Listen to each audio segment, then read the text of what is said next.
Good morning. Welcome to Flat Earth Early Bird number 2694. I'm your host Arwin, and before I start the show, please don't forget to share it on any platform you deem fit, and if you haven't already, follow me here on Rumble and be here when I'm going live, which is normally 2 p.m. Amsterdam time every day. And please also do support me through the gift card, PayPal, Patreon, Gifts and Go. Links are all in the description box below, or send me super chat over at the Rumble live chat when the show is live, or subscribe to my channel. Support me that way. Any support would be greatly appreciated. I could really use it. Please support your local Arwin. That would be great. Right. Weather today is different. It's weird. It's remarkably wind still. It's still kind of warm. Bunch of clouds over, but not completely covering everything. It's just a bit hazy up there. I don't know if any like chemtrails or anything have anything to do with it. I haven't seen them.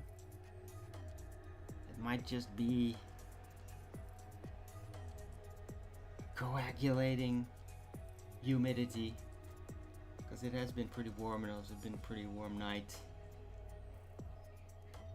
Did manage to sleep well though, because I actually managed to kind of go to bed early for my doing. I really needed that.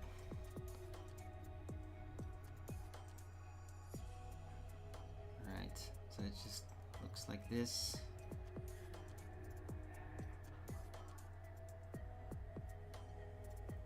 And yeah, I mean, the sun is coming through that a little, sometimes a little bit more, but it's just especially being completely wind still, which it hasn't been at all for quite some time. Kind of lucky that there's a bit of clouding, otherwise it could have been really obnoxiously hot again. So, but yeah, it's weather also where just like flies are everywhere. Like when the wind's gone, it's just flies start to turn up everywhere. Not specifically here, thank God, but just even sitting on the balcony, like they're just everywhere.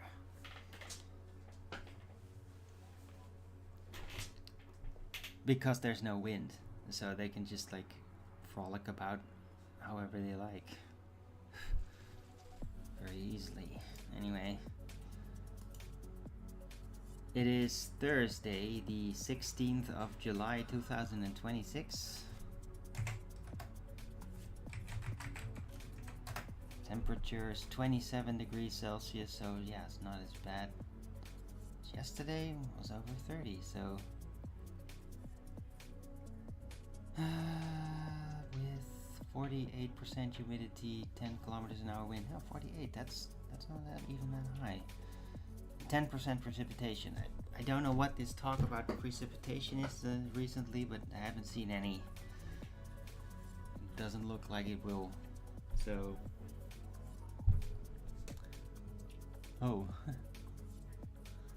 thunderstorm forecast at the end of the week has gone. They scrapped that.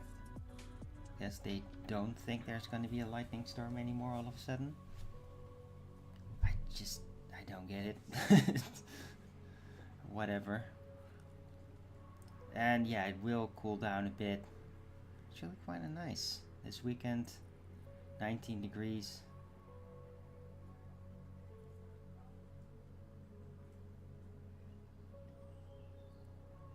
Right.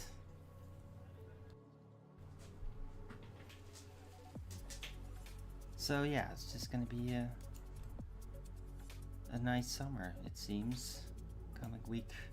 Looking forward to that. Right, hope everybody's having a good Thursday and had a good Wednesday. For me, it was pretty good. Had a bunch of conversations on Discord, or maybe I was more listening in. I don't remember. But yeah, also soccer game, England versus Argentina. it went as much as you can expect it to. It was an interesting game to watch though, and I mean,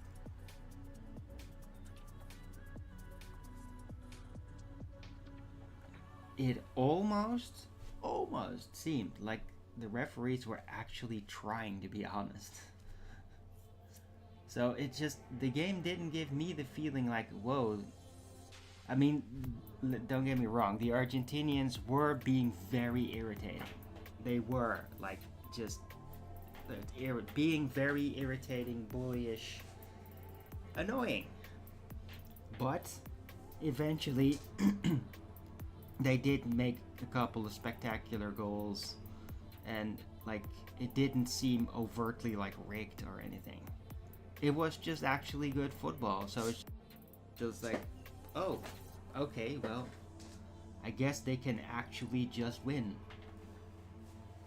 And England really did their best, but I don't know what it was. They just didn't. I guess they were just kind of like tired out, and Argentina did just at the last quarter just like suddenly started really exploding, and that's a rough description. So yeah, they won, and well, in this case they did kind of deserve it, and it was good football. But I mean that annoying, like the first quarter was just very irritating because it was continuous like scuffling, and they were just really trying to get, and even the Dutch commentators were just saying it like they were trying to get onto the nerves of the English players. And yeah, nobody got a red card for that. There were 2 yellow cards from what I remember, but on both sides. But yeah, I have to say though, after that they did kind of tone it down. So yeah, so it's overall it was just like, yeah, it was actually kind of a good match. And of course we were all like, oh, how's Argentina going to be super favorite? I mean, I played that video, remember? So we were all anticipating like, oh, this is going to suck. But I mean, they just did kind of good. I still don't like him. That bullying shit, it's really irritating.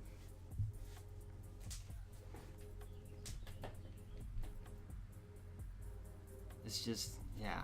But I mean, yeah, then the rest was pretty good. And so, yeah. Can you do? Now they have to go up against Spain. And I mean, I don't know how that's gonna end. Probably Argentina winning.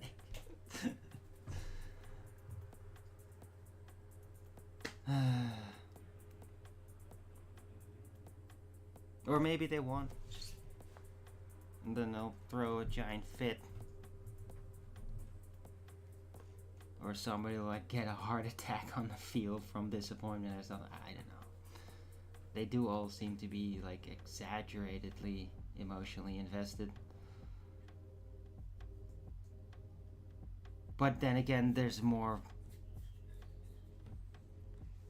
countries have been like very emotionally invested in the championship. So, but the Argentinians are always so exaggeratedly emotional. Anyway, it probably is also just like the Spanish nature. I've seen Spanish be extremely like that. I mean, if they'd lose, they'd be like really disappointed too. Anyway, yeah, we'll see this Sunday what's gonna happen. That's when the finals are.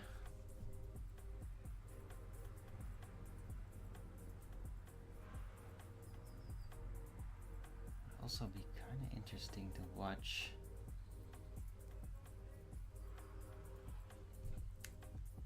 What is it?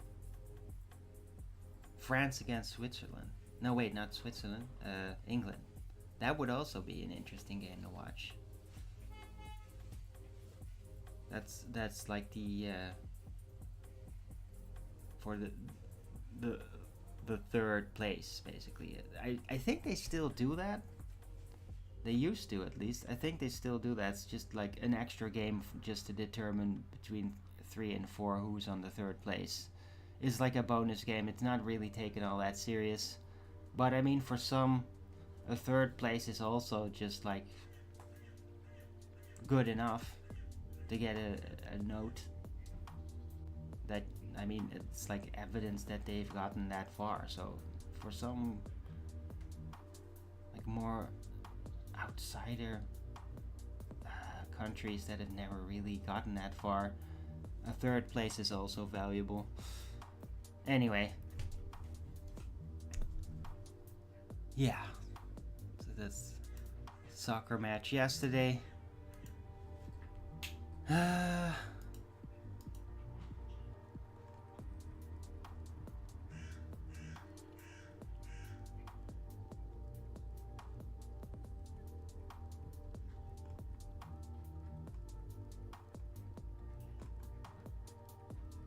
Yeah, just more in the news. Just the whole Iran situation with Trump is just the same. It's just the same again.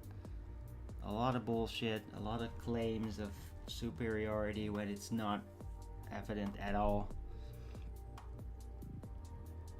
Not much follow up on the whole thing. Oh, he actually nuked them. It's like, no. Like, even Alex Jones was like doubtful about it, and he's always really eager to embrace such things and hype it up. He's really into nuke statecraft.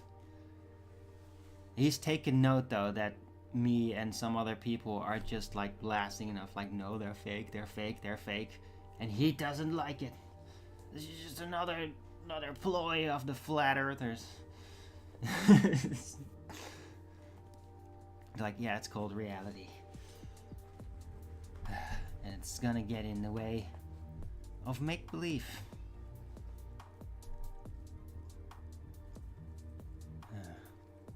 Right, but yeah, there's not really much development in that. Let's see if there's any Dutch news. What?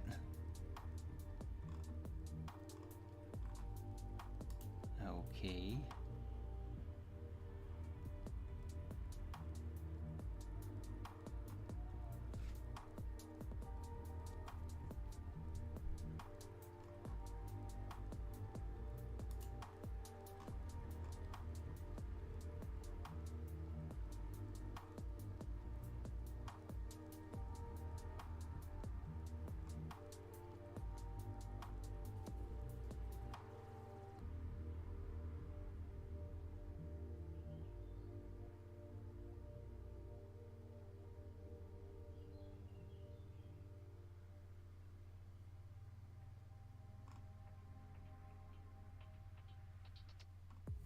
Wow. This is nuts.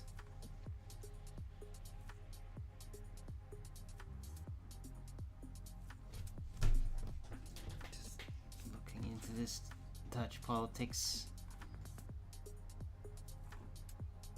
God.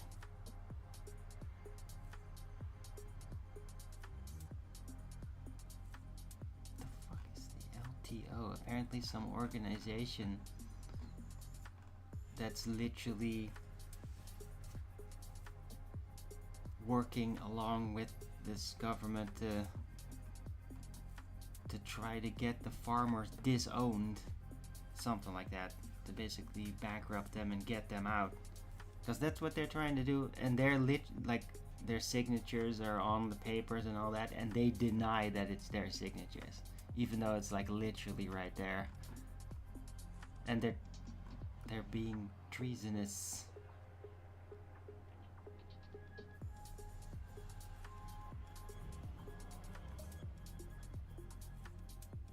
It's a little confusing though, because nothing here in this article is actually clarifying what the LTO is in the slightest.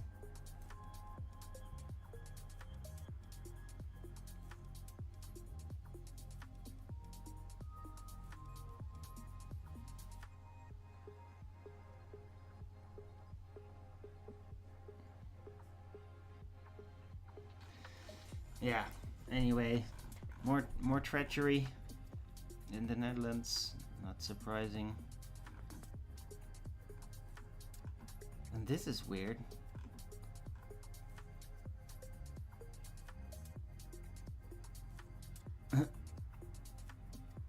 Oh, now NASA physicist, hilarious, who's happened. I mean, then they clarify is actually a theoretical physicist, which isn't a physicist; it's a theorist. Is apparently going about saying that we live in a simulation. It's actually a digital environment. Relating it to light speed pixel limit, that's hilarious. But I mean, light speed, or it just doesn't have a speed, but that's a hard one to get through.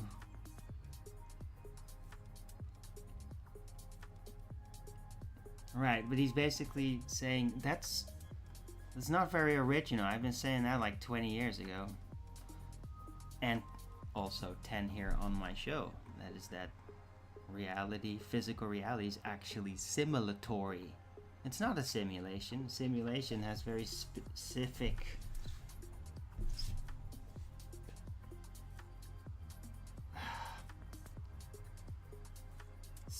very specific conditions, right? It's based on something else.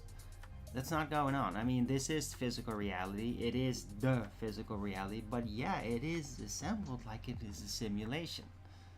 Like the nature of physical reality is simulatory. That's literally been in my title. And now some NASA guy, theoretical physicist, apparently tapped into Arwinian theory and has come to the same conclusion.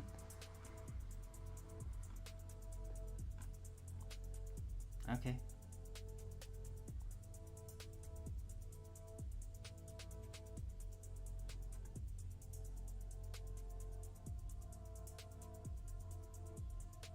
It's a bunch of theoretical physicist mumbo jumbo, though. Everything that I'm reading on top of that, the usual. It's basically, I mean, that's what they all end up like. Most of them, anyway. They become theoretical physicists, and then eventually they end up just believing that math is just is physical reality, and that if they can do it in math, then it must be real, and that's what they're like. It's what a lot of ballers are like too, that we deal with.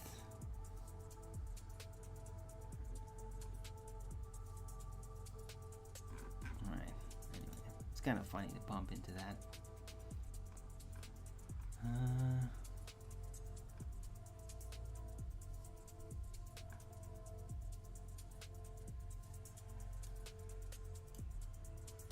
Yeah, I think everything else I've already mentioned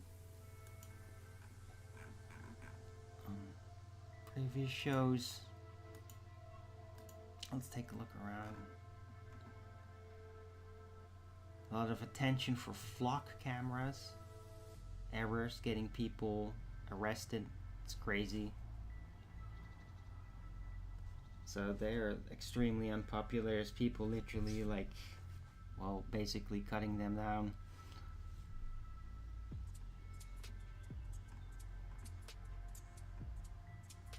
It's just a terrible system. It's not even functional. Like, it's making really rough errors, and it keeps happening. And because it is so automated, it's like cheap because everything is automated, but that also means there's just nobody's actually checking. And then that leads to excessive costs because police are sent out to go and arrest somebody for something when they haven't done anything, and it's a misread. I mean, oh, it was cheaper. Yeah, until that extra cost was all piled on, so it's just completely dysfunctional. It's basically failed. It's like, it has failed. There is no... well, no profit out of it. Make losses. You make losses this way, so it's not efficient. Right? If it can't just be almost entirely flawless and it makes mistakes on a regular basis, this is just not good. Don't use it.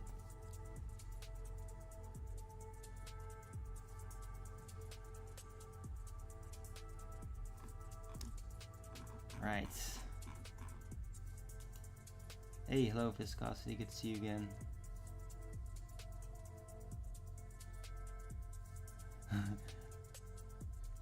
Why would they put a simulation of globe Earth within the simulation? Well, that's they don't really do anything physically. The globe Earth is all within our imagination, literally. So they want us to live in a reversed world so that they can have more of a monopoly over the physical real world, because we don't understand physical reality because we believe in the thing that was handed to us in our imagination. So we get disconnected with the reality. So that's why we're handed a globe. It's the reversed world reality that we have to believe in, to be managed. So that's how that works. Anyway, let's get some coffee. Hope everybody's having a good day. I feel a little slow, but I don't know if I am actually slow right now. I just kind of miss the wind and all that. Although maybe there's a breeze picking up a bit. Something's moving now. Oh, that would be great, because I mean, just being wind still all day long is not pleasant.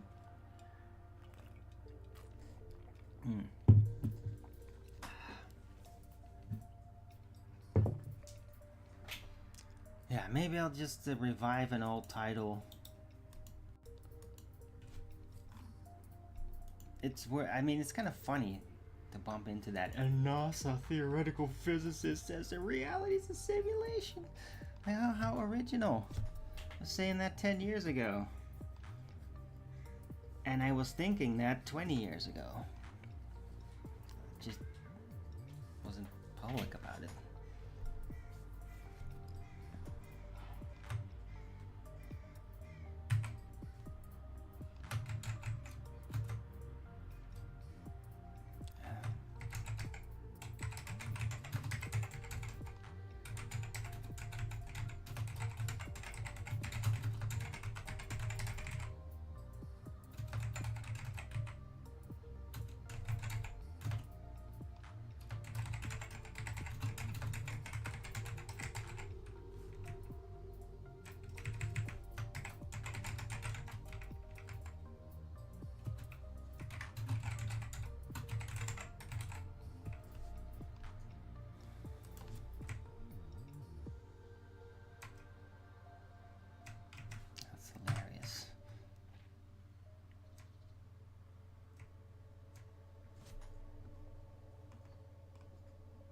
Why not? Let's poke at the ballers for a bit.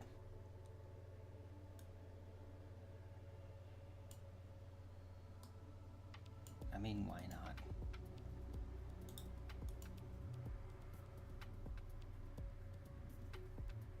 Right, so the title is now NASA theoretical physicist says reality is a simulation. Arwen says physical reality is simulatory 10 years earlier. Yeah, but hey, you would have to be there, right? I mean, people that have followed me like over with the Flat Earth debates days and all, yeah, they know that I've said that. So they will absolutely give recognition to that. It's just everybody else out there in the world, especially people of media prominence, are probably never gonna give me that credit. Although maybe David Weiss or something. he would, and Mark Sargent probably would, because I've been telling them too. Like, they would admit that I have made note of that. And they have their own ideas, so.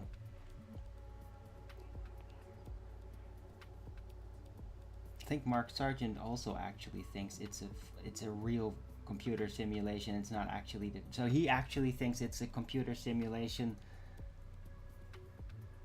like the Matrix more, and it's like based on a physical reality that is different. I think that Mark Sargent has that opinion. I'm not sure though.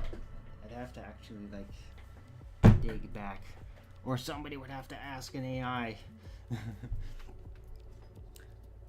And with David Weiss, I have no idea. But I think that he like kind of has tendencies to like swoop with his positions all over the place when in those depths. And I mean, hey, I can't really blame him. It is all very confusing, and ideas like can dramatically change everything. So yeah, wildly swinging, not surprising. For me, I'm pretty damn sure it is simulatory, and which is really more about the fabric of physical reality. It is like a computer simulation, but it is like the only thing. It's not based on something physical different. I think that there is another layer that I've experienced in outer body type experience under drugs that is actually that is actually in the most literal sense a holodeck simulation of your own mind that is like almost more real than physical reality, but the rules work differently, and it is literally a projection created by your own subconscious, but it's based on the physical experiences, which the physical simulatory reality is like the thing that actually gives form, that has even introduced that as a concept. That's how I philosophically see it, and based on my experience, like that's how I think things are organized. But it's like if physical reality wasn't there anymore, there would be only memories of it. And it's like if physical reality had never been there, then that experience on the other side, it wouldn't have any form. In my view, I think that the spiritual realm actually attained form because of consciousness experiencing form within the physical reality. I mean, maybe that's hyper philosophical. It is very psychological. But that's because I think that that entire dimension is literally psychological. But I mean, it doesn't mean it's not real and that there's not really splendid and magical things about it and freaking passing through time. I mean, oh, it's just psychology. Oh, that's why you can see through time. Like, oh yes, no, there's more to it. There's more to this spiritual, non-physical dimension than just, oh, it's all just in your mind. No, there's other things. And other entities, and it's kind of extreme, but I mean, it all has shape because our brains and our being is created to take notice of shape, and then have it build in our inner world. It's like in our mind is a simulation of physical reality that's called our imagination, and it's very dynamic. And when you go to the other side, you're basically transferred to something that is very similar to the imagination, except the vantage point of your consciousness is not outside of it, but it's actually right in the middle of it, like you are suspended in a giant holodeck. And that's pretty impressive. But I mean, it has form because logically we've experienced form. If we've never experienced form, then how could you imagine shape? Right. These are interesting subjects, though. So even when a NASA scientist brings that up 10 years late, it's still good to bring it up, not just to mock them, but also because it's actually just a really interesting subject to go through, for me at least. Why not make the simulated world perfect without obvious flaws in cosmology? What? Flaws in cosmology? What are you talking? What does that even mean? Flaws in cosmology. What? And what do you mean obvious?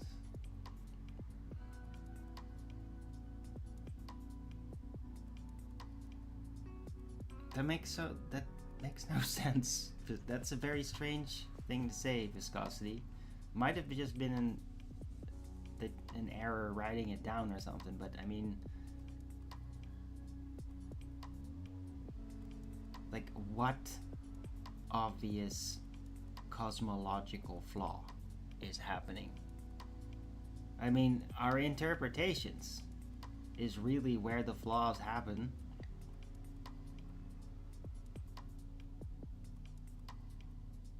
How we experience the cosmology, yeah, is flawed and a lot of mystery to it. For me, I basically fixed it, for myself at least, and it feels like it's a fix because it's given me a lot of clarity of mind and a lot of relief. And that's just, they are holograms. You don't have to like it. I don't know what the source is of what the projector source is. I could guess, I could speculate, but I don't know. And because people get very triggered over the subject, I usually just say, like, yeah, I don't know how it's projected, but the way that the observation of it behaves indicates to me that they are non-local holograms.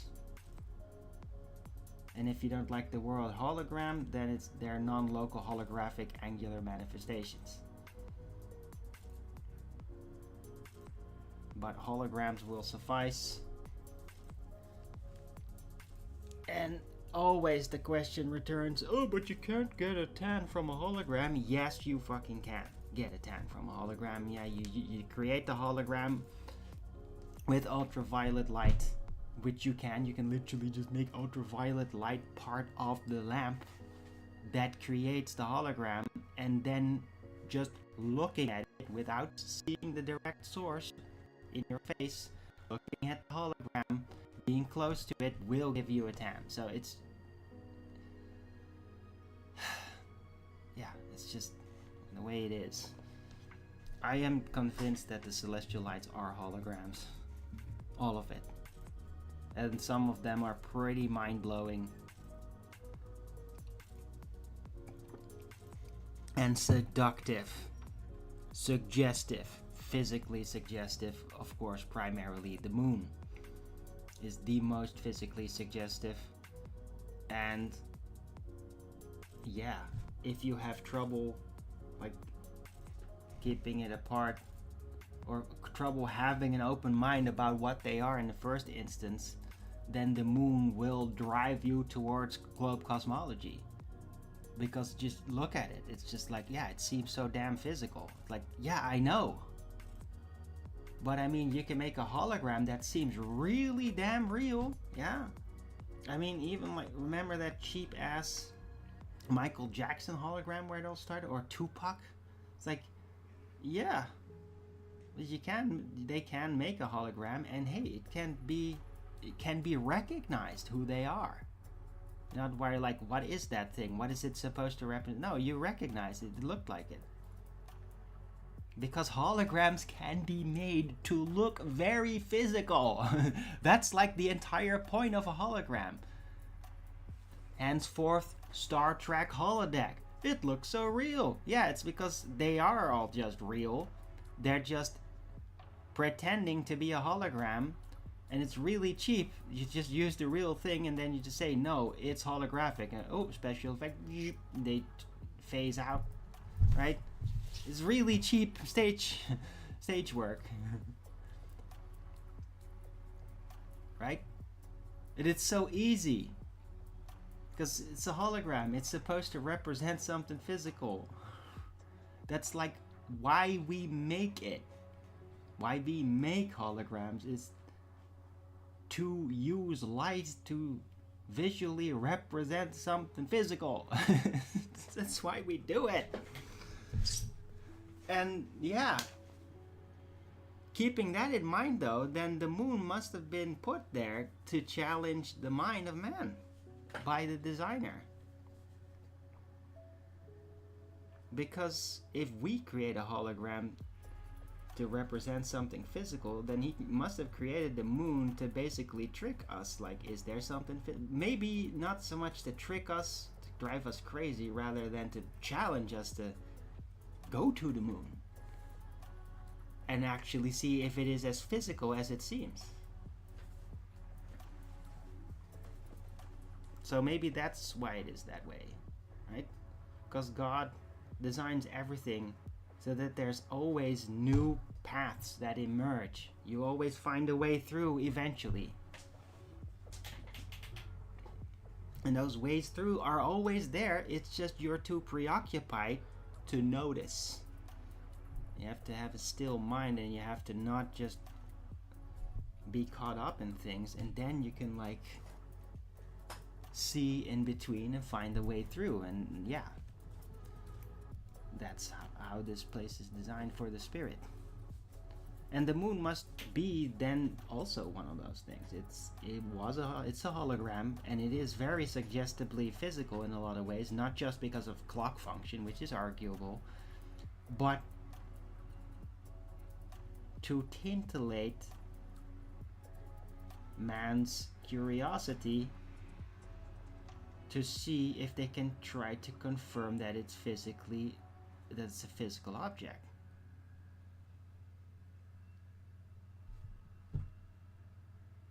Hello, keep me in your fear. Good to see you.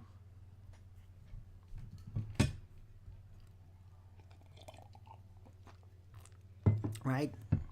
And then you get NASA, and they just claim that they went to the moon, and look at all that fake footage, and oh, they did it. And now everybody's just like, but it's so physical, and we went to the moon, and we bounced your radio signal off it.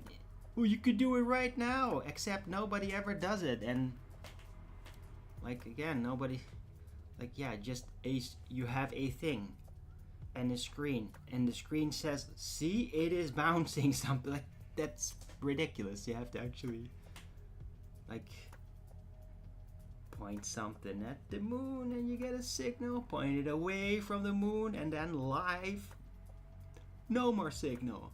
You point it at the moon, signal, point it away from the moon, no signal. And then everywhere else, no signal, no signal, no signal. Oh, there's the moon, signal. Yeah, that's the way to actually prove it. You have to like do it visually live. Nobody's ever done that, ever. Yeah, sure, they can have a machine with supposedly something pointing at the sky.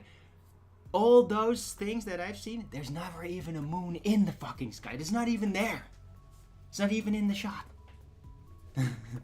It's just a computer screen and an antenna thing. See, the computer screen says it's bouncing a signal. You really think I'm that stupid? This is not the 1960s, bro. We're not impressed.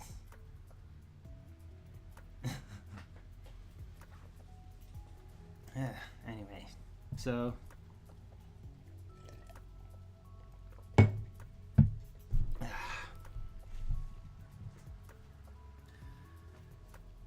getting very flat earth oriented. I like that though. It's good to get back into that for a bit, especially those people in the chat. So keep me your fear. Do you remember me from like 10 years ago saying that I've said that like in the early bird show, the early days, maybe even on the Flat Earth Talks before that, and I've definitely also mentioned it on Flat Earth Debates that I thought that physical reality was simulatory, and I had to explain what that meant. It's not a simulation because it's not based on something else that is real, that's being simulated, but the way the fabric of physical reality operate seems very much like a digital computer simulation.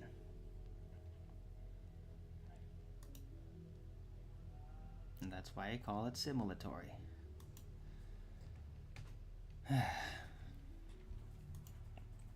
But it's kind of fun to bring that back up again. I should dig shit up way more often. I have a lot of like these ideas. It's just, I just kind of like, it happens. I upheaval it a couple of times and then I just let it go and just let it sink. And then I guess a lot of people just kind of have it sink in the back of their mind and they don't really bring it up themselves. But I mean, people that do get these things, they basically just start figuring their own vision. They start to figure things out themselves. And then if you keep me in the back of your mind as like some kind of anchor point or a compass, as you will, in a compass within the unknown, then yes, that is what I should be used for. You don't have to have my opinion, but should definitely be taken serious because I have really thought very carefully about these things. Heard you on his knuckles. Yeah. Right. Yeah, most people have known me from the Flat Earth debate days. When in the development years. And I mean, I will treasure those days. It was very special. But we were faced with a lot of hostility and it just eventually caved in to just that. And now it's just all hostility.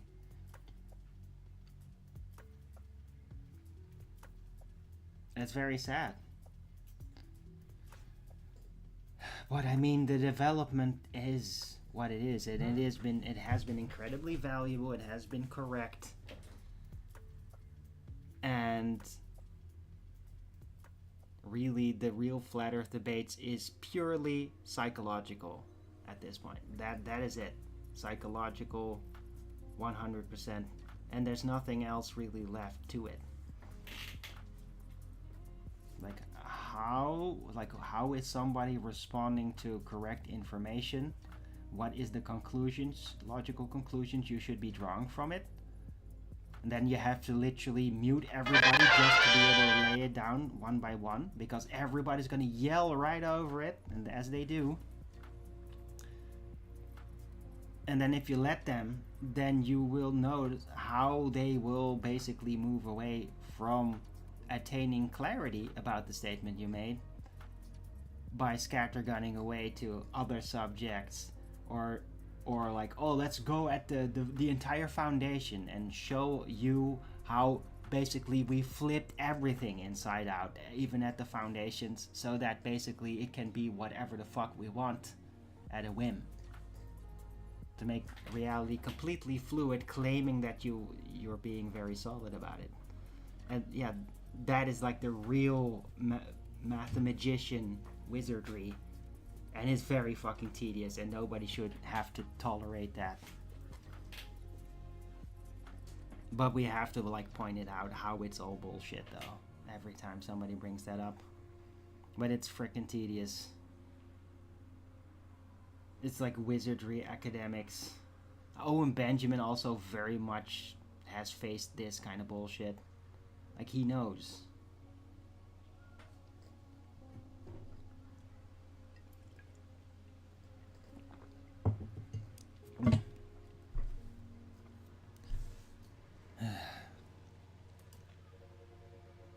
Right. But I mean, yeah, the old days are not coming back. I mean, the Nathan Oakley crew and all that's completely just broken apart, like with a vengeance. Like that's never gonna be all right. Like the Ballbusters, basically the book tore them apart. It really has, and it was already. It's just the hostility was like everybody was just going with it, but it was wearing on everybody, and it's just at some point you're just done. Like, you know, there's no more purpose to do that, and you're more like holding on because of like an addictive quality of the rush in the moment, and it's very cheap. and it's not very intellectually stimulating. And so, yeah, for me, that was very toxic, that it was growing like that, and I had to leave. Because I was literally, in the most literal sense possible, getting hallucinations from the pressure, which were really fucking freaky.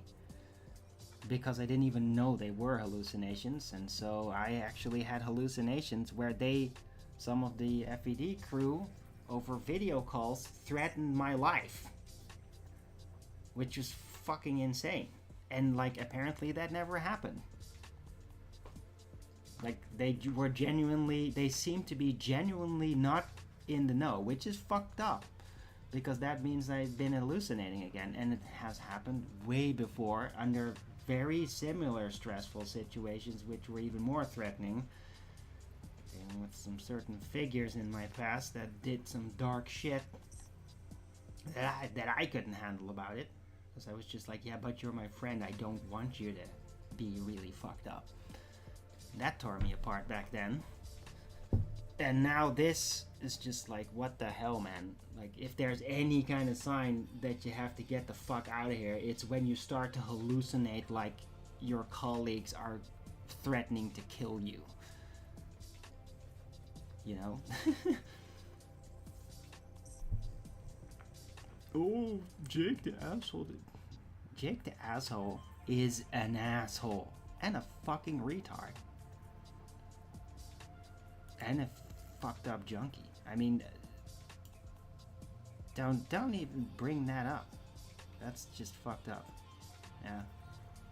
He's an idiot. And you can do Owen Benjamin has a giant, monstrous troll following. That's like worse than mine. I had a lot of his trolls after me too, I think. They kind of like join up and shit. But his are like the worst.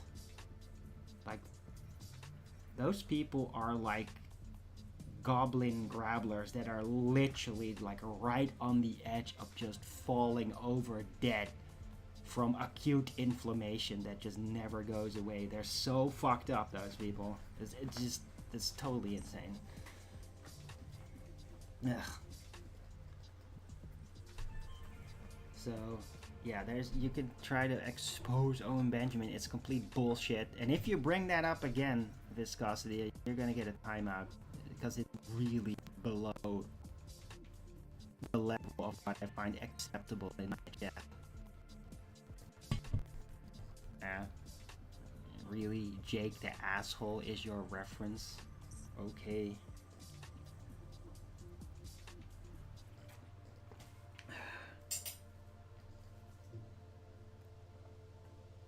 I mean, that's on the level of, you know, the Earth is a domed disc because of David Weiss.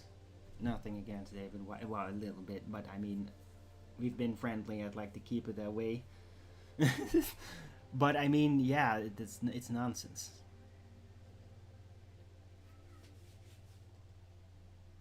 Alright, he's just trying to sell his app. So, yeah, no, Owen Benjamin is great.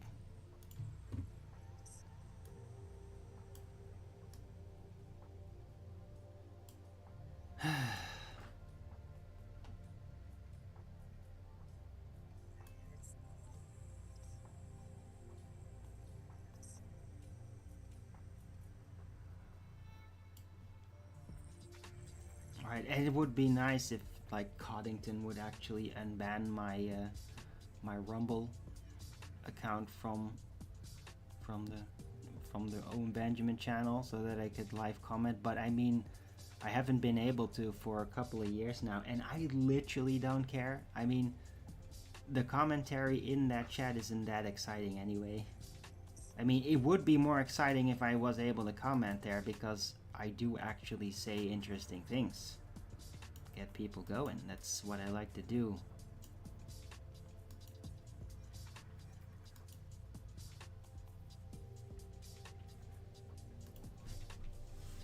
But hey, if it ain't happening, it ain't happening. It's really their loss, not mine. I'm still enjoying Owen Benjamin.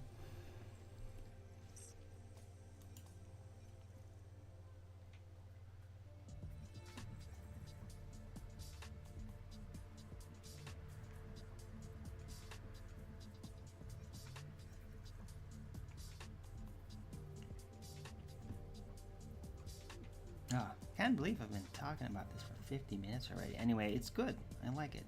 I like today's show. Hope you're all appreciating it. Don't forget to Rogan's it up if you do. The weather's so sticky. It's not like it's hot here. It's just, I'm still sweaty. It just feels sticky. It's weird. And even though it's not actually that hot. I don't know.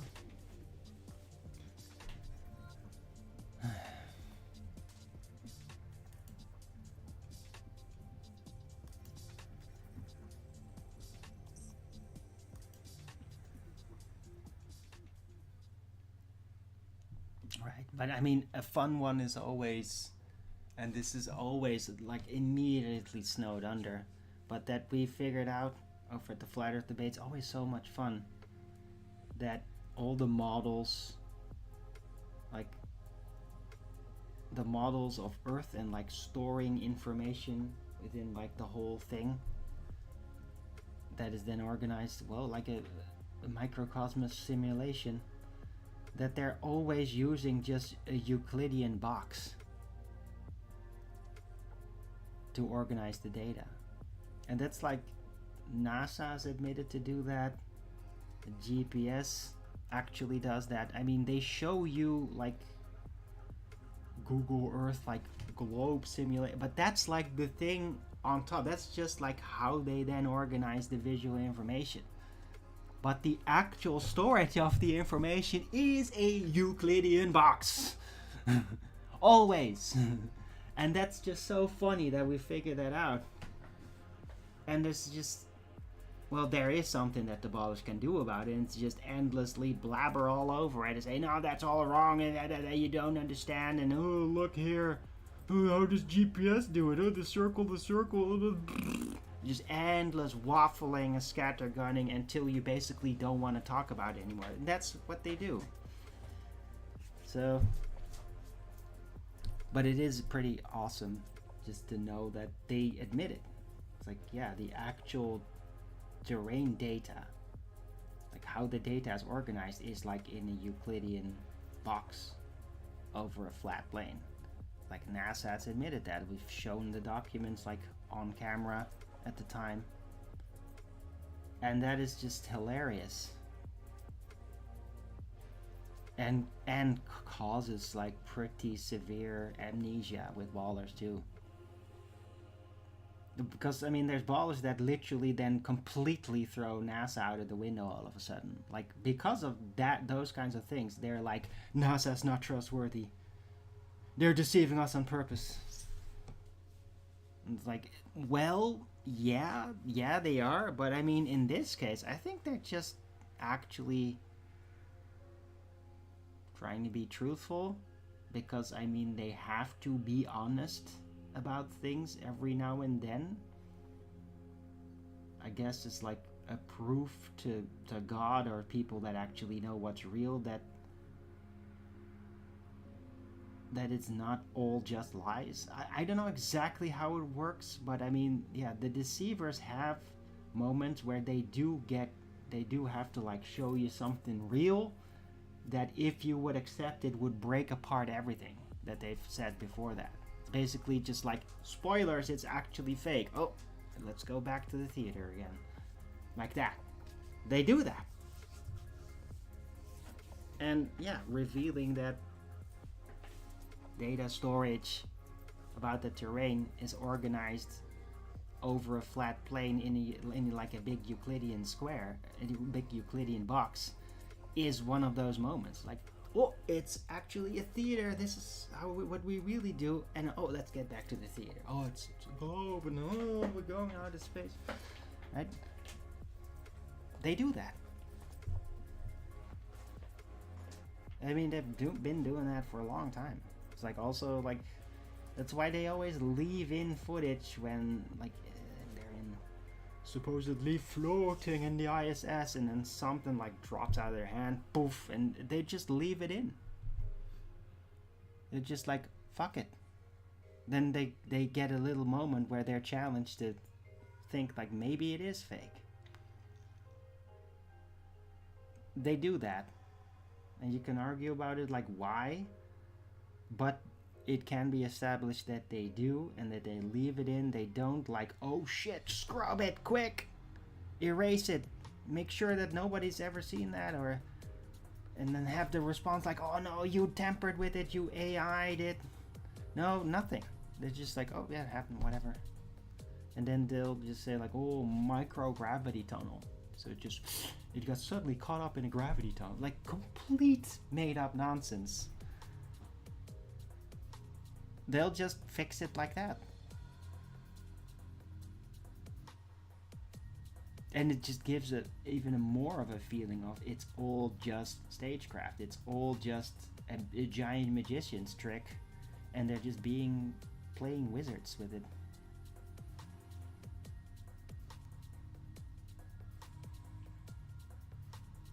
Alright, anyway.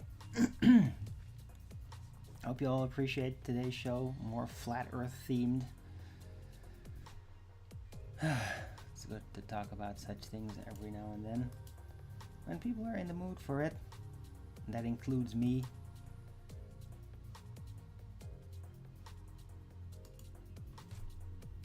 But yeah, I appreciate when people in my chat bring it up.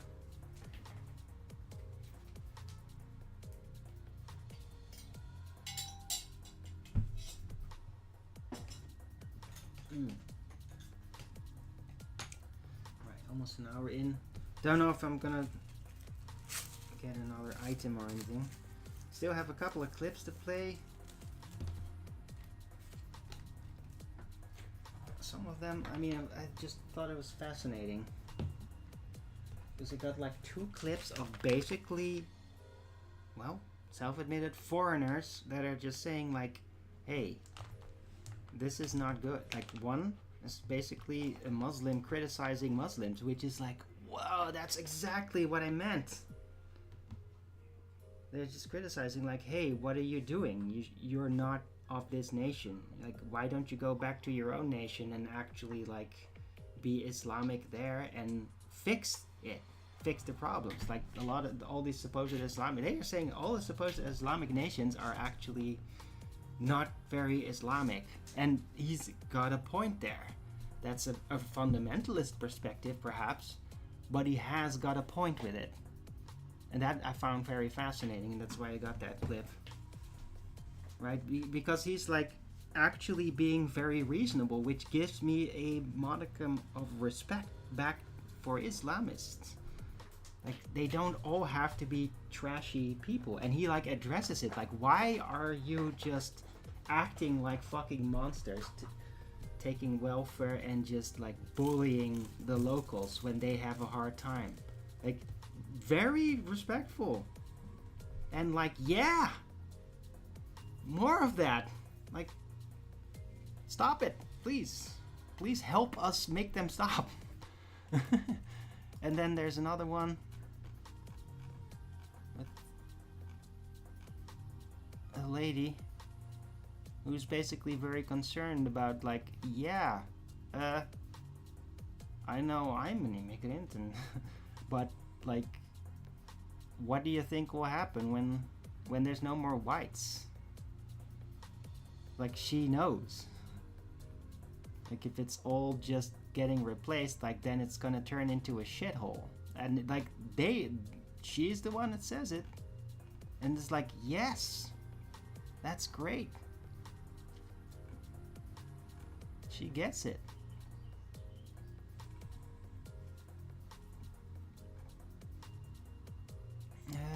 Anyway, before I get to that, let's watch some dolphins getting high on pufferfish.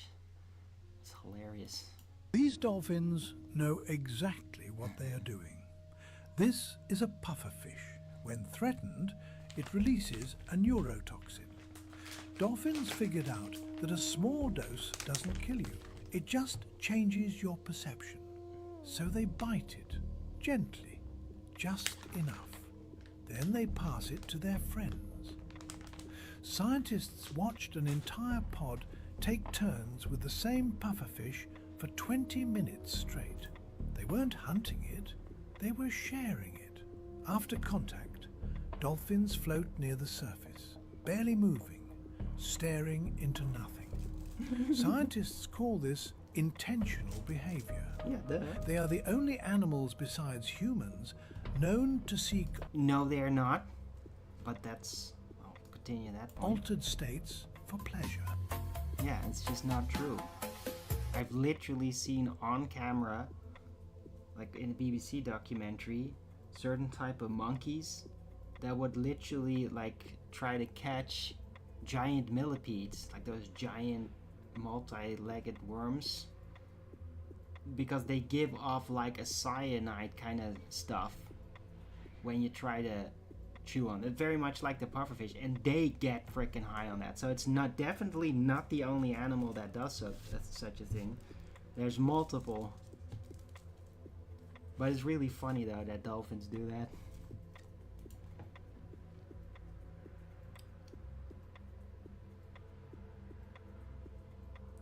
If there are no more whites, the Jewish world order dictatorship will be open. Dude, you think they're gonna wait? The darker races will have no problem with it? I have no idea. It ain't gonna happen though. I mean, not for another generation, if there's gonna be any. But even then, there's still gonna be plenty of older white people that are still gonna hang around. So I wouldn't worry too much about it, but I mean, we still gotta work on it, all of us. Yeah, anyway. Yeah, let's do a little summary video. I think it's the same one again, but I keep bringing this back up. Roger Avery's interview with Joe Rogan. It's all fake. I think everything has been falsified before the year 1600. How so? If you look on very, very old maps, you see that there used to be a country called Tartaria that was in existence. And at a certain point, all of history has been changed. About 1,000 years have been added to the timeline in order to justify land claims, largely have to do with the Eurasian horde and the elimination of the Eurasian horde.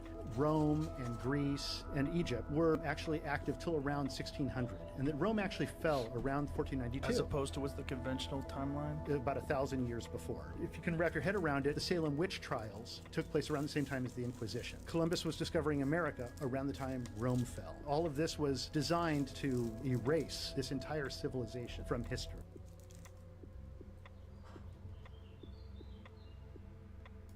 Yep. I mean, it's a pretty spot on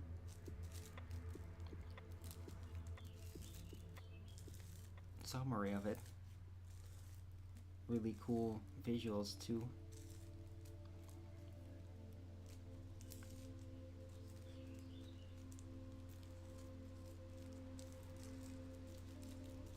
Right, sometimes history doesn't rhyme, it overlaps. Ooh, I gotta put that in the title. Oh my god, that is peak.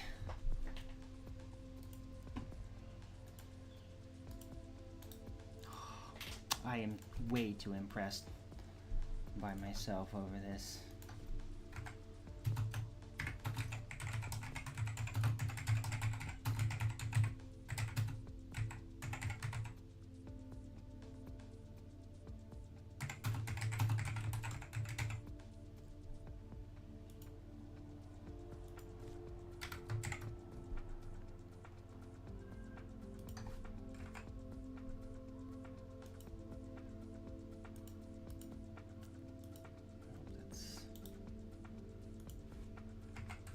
Yeah.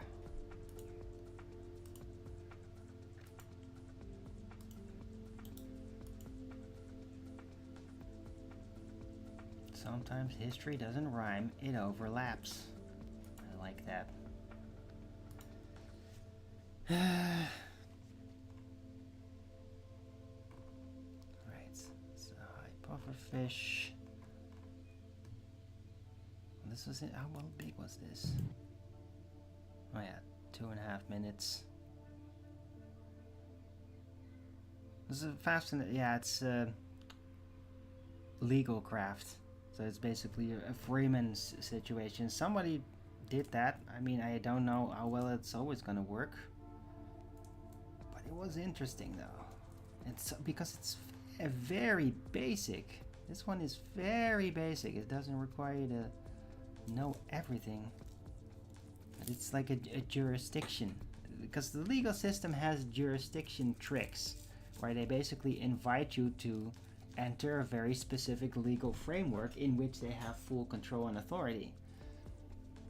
And the trick is, how can you stay out of that? And that's very tricky, and this guy figured out a way that it can work.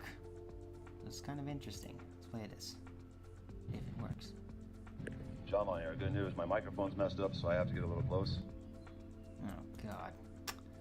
It interrupts. Oh goody. Let's just go to X and play it there.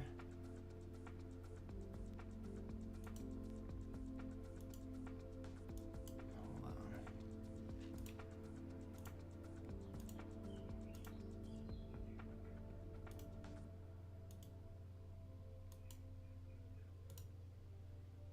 Alright. John on here. Good news. My microphone's messed up, so I have to get a little close. I went to court today for the flock camera thing. They were going to arrest me. They've been arresting everybody on the initial hearing. I'm the only one that was going to get arrested. They pulled the security guards in and all that. They were all eyeballing me. I did the appearing without appearance. So what you do is, you don't have to participate in court at all. You don't have to tell me your name. You don't have to do shit. So what I did is, I walked up there with 3 of my friends. They all had a little script, although it was a little ate up. Everyone said, she says, Javon Martinez versus State, and everyone says, I am here in regards to this matter. My friend says, I am also here in regards to this matter. And then I stand up and said, I am here in regards to this matter as well. And then another friend stood up and said, I am here in regards to this matter as well. So we all walk up there, and she says, my friend's like, well, what's your name? He says, well, I can't give my name because giving my name constitutes testimony against myself. I have a right to not testify against myself, but I am here in regards to this matter. I choose to remain silent because I have a right to remain silent. The next person says, hey, you know, I have a right to remain silent. Anything I say can and will be used against me in the court of law. At this time, I choose to not give my name because that would be testimony against myself. I have a right to not testify against myself, but I am here. And then I said the same thing. And my other friend said the same thing. And then she got pissed. The security guards looking confused, like, what's going on? She's like, well, I'm going to put that you didn't show up in my courtroom today. And I was like, go for it. So she went ahead and did that. Me and my friends walked out, and immediately afterwards, we had an affidavit of truth. Let's see here, where is it? I have these very affidavits of truth right here, already pre-printed out, ready to rock and roll. Everyone filled one out and submitted them to my case right then and there, saying that I was present. I was there. I showed up as I was ordered to do. I did what you told me to do. I showed up. You didn't call the case. That's on you. And just like that, everything gets dismissed. This is a true story, one that even made the news. This man is Jevon Martinez, and he may have just cracked the code. See, when you show up to court, they need you to consent to their commercial equity jurisdiction. The way they do this is they ask you to state your name on the record, and when you do, they presume you are consenting to represent the constructive trust they have created. By bringing friends with him and simply stating that he was in court on that matter, yet invoking his Fifth Amendment right against self-incrimination to not state his name, Jevon technically appeared in court but did not consent to jurisdiction. Now the court is in a tough spot. They cannot issue a warrant for failure to appear, as his friends have submitted sworn affidavits stating that he was there, and the prosecution would have to prove them wrong under penalty of perjury, which is impossible. They also cannot move forward with the case because they have not acquired jurisdiction. As of right now, there is still no warrant. Brilliant. Yeah.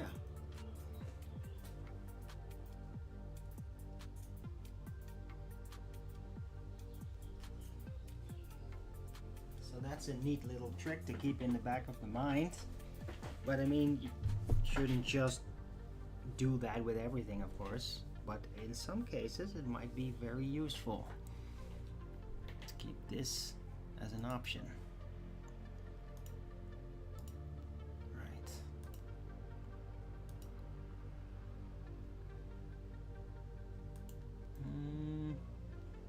Yeah, let's get to this Islamic guy talking about other Muslims. What, like, just interesting. White people are not racist. Okay. I should just stick to that. It's great. Because I mean, it is like 7 minutes long. But that gives you a good signal as to like what kind of video this is going to be. Let's play a bit. Ethnic minorities and the so-called Muslims. I'm not talking about the true Muslims, the real Muslims. I'm talking about these fake Muslims. Moderate, liberal Muslims are 100 times way more racist. Yeah, the Marxist Muslims, as they call them. He calls them liberal. I wouldn't even call it that, but yeah. The far right. And I'll tell you. And before you start saying things like, oh, you're a sellout or you're self-hating, I'll tell you who's a self-hater. All of you people, the ethnic minorities here in the UK that were born here, just because we was born here, that does not make us natives. You're not British. There's no such thing as a Somali British. There's no such thing as a Pakistani British. There's no such thing as an Arab British. You lot are ashamed of your own heritage. Just because being born in a country does not make you a native. Now that's what I call self-hate. Then you want to blame the white man for hating you. The white man has every right to hate you because you hate yourself. You're a sick individual. You're a beggar. Now I'm not saying there's anything He's not wrong. wrong with being British. But if you're not British, why are you begging it? You can't be British. You can't be black, brown. It is about color. Some people might argue, oh, it's not about color. It is about color. Europe is a white continent. If you have a Norwegian passport, a French passport, I don't care what passport you have. If you're not white, you're not European, you're not Norwegian, you're not British, you're not French. You're a delusional, begging motherfucker. Excuse my language. Alright? So stop begging it. You're self-hating and then you want to blame the white man for hating you. They have every single right to hate you because you hate yourself. You're ashamed of your heritage. Why can't you just say I'm Pakistani, I'm Somali, I'm this, I'm Moroccan, I'm Arab, I'm Arab, not British, I'm a British Arab, I'm a British Moroccan, I'm a British Somali, you're not, you're a sick individual, that's what you are. And we say the white man is racist, yeah? We say they're Islamophobic. You moderate liberal Muslims are more Islamophobic than the far right. If in the Muslim countries, we don't want to establish Islam and Sharia law, and anyone that stands up and says, let's establish Sharia law, you call them a terrorist and a radical. But you're out here trying to act like a good Muslim, oh, we want to spread Islam in the West, we want to spread Islam in the West. When you're neglecting your own country. But the moment I come to you and people that think like me come to you and tell you, oh, listen, we need to focus on our own home. Charity starts from home. We have 50 so-called Muslim countries, none of them have Sharia law. All of them are ruled by puppet regimes. They're all apostates. All the so-called Muslim countries are ruled by non-Muslim apostate regimes who are puppets for the leftist, globalist, sick elite individuals. They are slaves. None of them are Muslims. Mohammed bin Salman of Saudi Arabia, some people, they think he's Muslim. He's not Muslim, he's an apostate and a hypocrite. And all our leaders are hypocrites and apostates. And you liberal Muslims and moderate Muslims are more Islamophobic than the far right. If any time you guys hear Islam and let's establish Islam in our own lands, you call the people, you call them terrorists and you call us radicals. Yet you're here in the West and you're demanding that the government gives you Sharia law courts and you are spreading Islam. You are sick individuals. And when it comes to racism, we are talking about the white man who wants foreigners out of their countries. We as Muslims, look at the Muslim countries. Look at the hypocrisy. I hate hypocrisy. We blame the white man for wanting foreigners out of his country, yet we as Muslims preach a brotherhood, let's love each other, we're all one, united ummah. But have you seen a single Muslim country that would let their Palestinian brothers that are suffering and struggling into their countries? Look at the hypocrisy of Egypt. In the football field, they want to show the world that they stand with Palestine, free Palestine with the flags waving. Yet they cannot open the borders and let their starving brothers come in. And you want to talk about a white man wanting us It's got a to point. go out their country. Yes, the white man has the right to tell us to go out. We preach brotherhood and love and one nation. How come not a single Muslim, so-called Muslim country would not let Muslim refugees come in their countries? I hate hypocrisy. And you see, the left and the global elites are sick individuals. And me, by the way, I don't believe in mainstream media at all. When they tell you someone's an extremist or a terrorist, I don't believe that nonsense. When they tell you someone is a far right, I don't believe that. So, to all those that claim to be far right, even though I don't believe in any of these labels, I don't believe in far right, I don't believe in moderate, I don't believe in radical. You see, the left has divided the people into... They say the far right are dividing people. No. The left are the ones that are dividing people. They've divided the Muslims. When they tell you moderate Muslims, the name moderate Muslims just means fake Muslim. They tell you a radical and an extremist.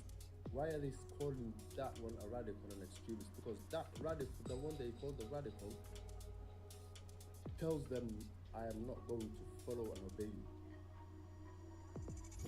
So basically, what I'm trying to say is I don't want to be wrong on this. We are way more racist than the white people, believe me.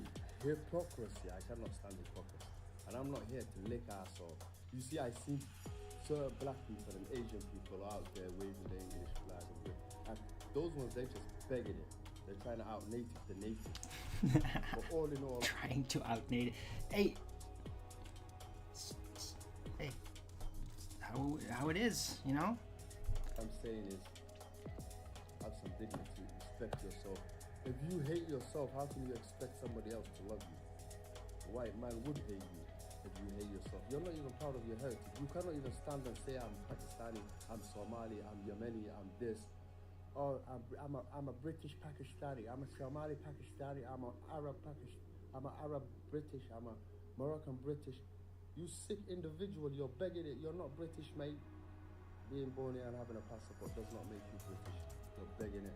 I've never seen an Englishman that was born abroad that claims to be Japanese or Chinese or... That Englishman would always be proud of being English. He'll be like, yeah, man, I'm English, mate. And I respect that. Peace. Based Muslim? I mean... He's not said anything that I actually disagree with in that entire thing. Really impressive. I'm glad I actually did play the whole thing. This is just like, whoa. That seems like a guy who really gets it. And... yeah.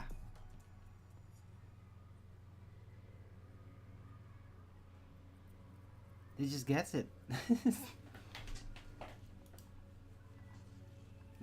I mean, yeah, it's the vision of the nations. All the nations thrive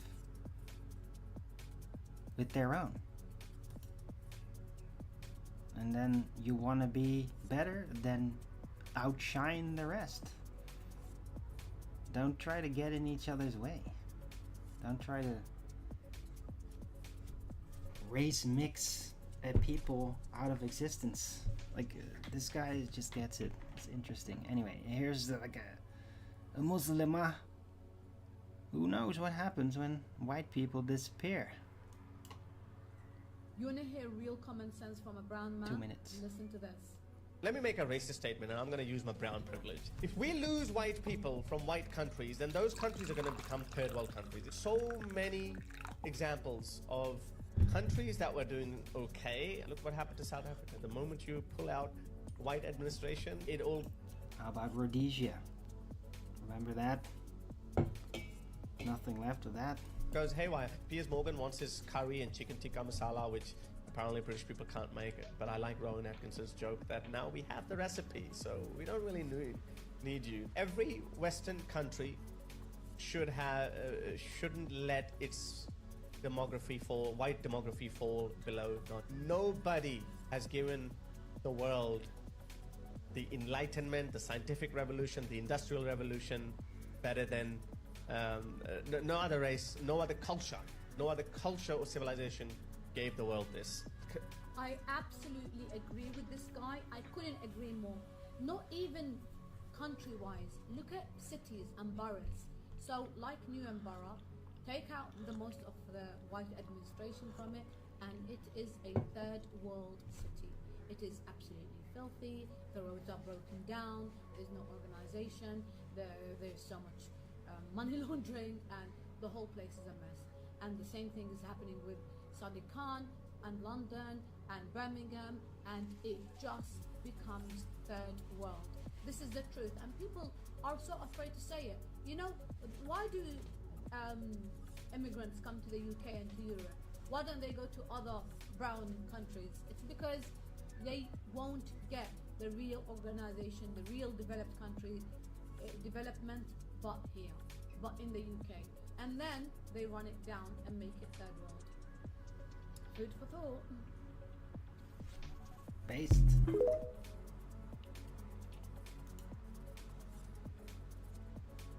Yeah.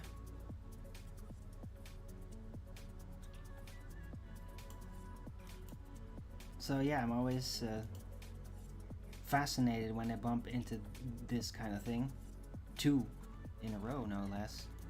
And like, yeah.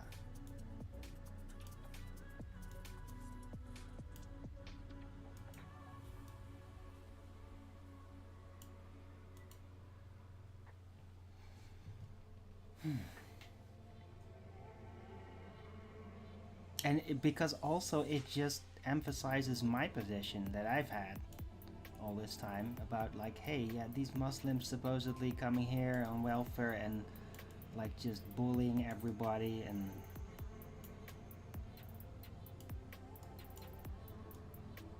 misbehaving and maybe even attacking, like that's not Muslims, that they're like degenerates. That's been my position, and I'm just glad to bump into some of these types of videos of, well, people that are Muslims that agree to that. That they're still out there, that they've not all just dissolved into that madness. The Marxist madness. I'm really glad to see that they're still out there.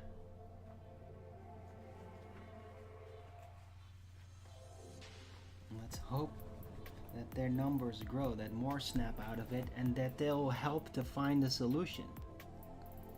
Because this Marxist madness is not good for Muslims on the long run either. There's going to be a massive backlash to it. And they know it. Well, at least these people know it. Alright. Going for an hour 24 minutes. Hope you all been appreciating the show. I've been pretty inspired today, I think.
Sun's breaking through, and some wind, that's nice. Getting kind of hungry. But yeah, I'm very happy about today's show. Also had a nice conversation yesterday. over on Discord. Sometimes I talk to Tarot. Some just good conversation. I'm really glad that we're like back to normal again. And we can just have conversations like the old days before it all went to craziness.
Oh wow. Apparently not that I would be bothered by this at all, but apparently Apple and Samsung smartphones, the S21 Ultra, it has Israeli spyware on it. Apparently it's like all over the world. Yeah. Nobody should be surprised.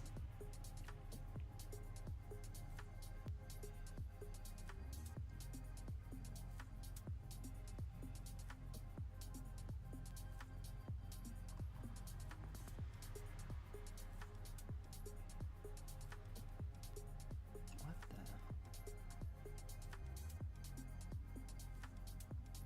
the hell is this? Owen Schroyer's new blonde hairdo is weird.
Don't know what to think about this one.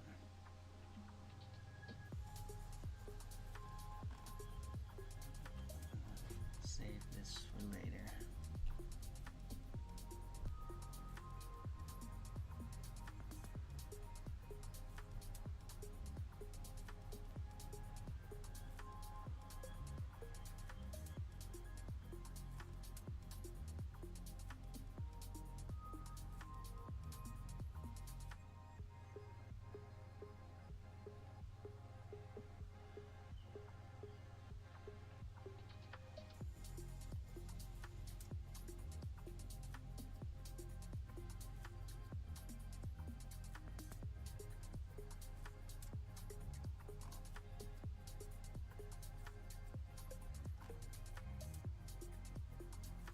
Right, yeah, I'm gonna run out the show. I'm just gonna dig through this later and then arrange a new set of clips for tomorrow's show. Hope you all appreciated it. I thought it was a great show today.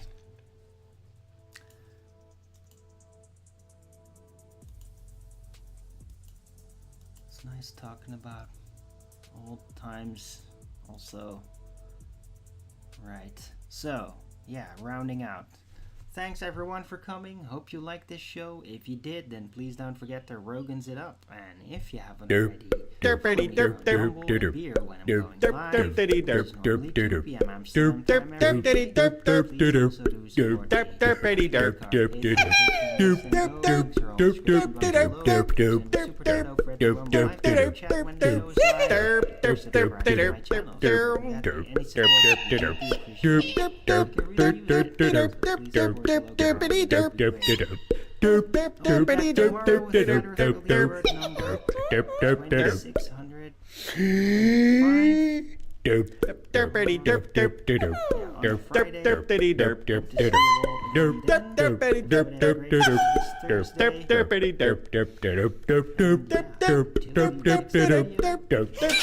support would be appreciated.